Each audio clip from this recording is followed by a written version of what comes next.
My fridge comes with milk. All right, Chandler, if you don't mind, they're trying to put the fridge in the house, please. Just step back. All right, go on. So we low-key called back his store, and his manager actually drove out to the shoot, and he had this to say.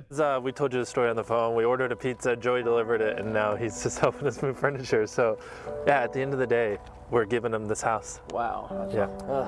Yeah? You said Joey needed the house too, right? So could you tell us a little bit more? Because honestly, he hasn't told us much about his personal life. When the kid's off, he works on side jobs all the time. Really? He lives in a place right now where the landlord's not too cool. Joey has to drive an hour to work every day, and this new house we're about to give him is only 15 minutes away from work. I'm just really happy that he needs it, and this will genuinely change his life. Smart TV, 65 inch, 4K, you know.